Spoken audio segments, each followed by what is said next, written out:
de la Salud, en este caso la decisión que tomaron los médicos especialistas con relación a la declaratoria de fin de la pandemia del COVID. Como se conoce, el pasado jueves 4 de mayo por la noche, y se hizo público al día siguiente, la Organización Mundial de la Salud, o más exactamente el Comité de Emergencias de la Organización Mundial de la Salud, recomendó al subdirector general, y este mismo tomó la decisión de dar por terminada la emergencia de salud pública de interés internacional. Este es el término que tiene en el Reglamento Sanitario Internacional. Y explicó las razones y las consecuencias de esta suspensión. También aclaró que termina el estado de emergencia de emergencia de salud pública de interés internacional, pero que desde luego la existencia de COVID-19 como una enfermedad de carácter epidémico o el propio virus SARS-CoV-2 permanecerán seguramente de manera perpetua en la especie humana. Aquí hacemos una síntesis de los argumentos fundamentales de la Organización Mundial de la Salud para dar por terminada esta emergencia. El primero es el reconocimiento de que existe una tendencia decreciente continua de las distintas consecuencias de la epidemia, los casos, las hospitalizaciones, las defunciones asociadas con la infección por SARS-CoV-2, con COVID. Lo segundo es que en las poblaciones humanas se han alcanzado altos niveles de inmunidad, ya sea por infección o por vacuna, o ambas, por supuesto. También que las variantes actuales del virus SARS-CoV-2 son variantes menos virulentas, es decir, tienen menor capacidad de causar daño grave. Y, por último, que el manejo clínico, el tratamiento de las personas enfermas ya tiene una mejor capacidad, no solamente por la existencia de algunos medicamentos, sino también por cambios en la práctica para tomar mejores decisiones sobre cuándo intubar, cuándo no intubar, a quién hay que darle medicamentos antiinflamatorios, esteroides, a quién no, etcétera, etcétera, etcétera. El punto es que estas características se cumplen también en el territorio mexicano. De hecho, se cumplían ya desde hace varios meses, como lo habíamos venido señalando. Como se ve en la siguiente imagen, tenemos la curva epidémica que refleja el conjunto de la epidemia desde su inicio en la primera semana de marzo de 2020. Y ven ustedes las 6 olas que hemos tenido de esta enfermedad. Lo que se representa en las curvas es precisamente los casos.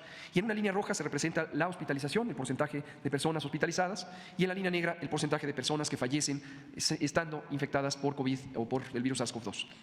Y podemos ver de manera muy clara donde está la etiqueta morada, que es cuando entró Omicron en noviembre de 2021, cuando hubo un cambio muy importante en la epidemiología de COVID-19 en México, consistente con lo que ocurrió en otros lugares del mundo. Como hemos venido anunciando una y otra vez, este cambio principalmente es que, aunque existen una importante cantidad de casos durante las oleadas epidémicas, no se acompañan afortunadamente ya de una proporción importante de personas hospitalizadas y mucho menos de personas que pierdan la vida como consecuencia de la enfermedad. Y podemos ver también en el caso mexicano que las olas 5 y 6, que son las que están en el lado derecho de la gráfica, fueron mucho menores incluso en la cantidad de casos comparadas con la ola 4, que fue precisamente en la que empezó a predominar Omicron.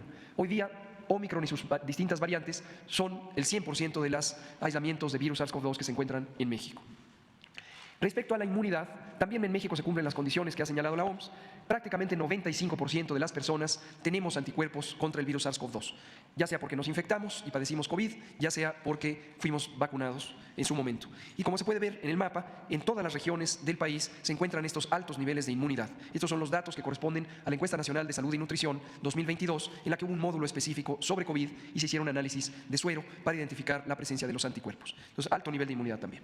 Por último, comentamos que, dado que se cumplen las características que ha considerado la OMS para suspender la emergencia de salud pública de interés internacional, también se ha tomado esta decisión para el propio país. El presidente ha firmado un decreto que pone fin a la vigencia del decreto original del 23 de marzo de 2020, en el que se estableció la situación de emergencia sanitaria asociada a COVID-19. En consecuencia, con este decreto que pone fin, tendrán que darse por suspendidas también las vigencias de los distintos acuerdos que en su momento emitió el Consejo de Salubridad General y el Secretario de Salud para instruir la acción extraordinaria en materia de salubridad general.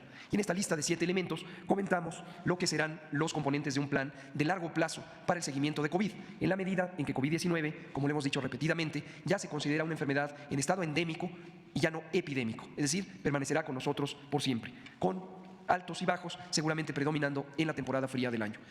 Algunas recomendaciones, no me detendré en cada una, que quiero destacar son la 4, en donde México tuvo la más grande reconversión hospitalaria del mundo. Tuvimos una habilitación de 74,000 camas durante el pico máximo de la segunda ola, 11,000 de ellas en camas con ventilador, y es la experiencia más grande de reconversión hospitalaria que se haya tenido en el mundo. El Instituto Mexicano de Seguro Social fue la institución que más contribuyó a esta reconversión.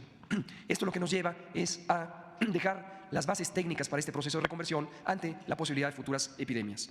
La 5 es la incorporación de la vacunación COVID con modificaciones a la política de vacunación contra COVID, ya de una manera permanente o regular en el programa de vacunación universal. En su momento se harán públicas las especificaciones técnicas. Y lo último, desde luego, la 7, es que mantendremos actualizado el plan de respuesta, preparación, respuesta y recuperación ante emergencias para que sea un instrumento que sirva ante cualquier nueva epidemia.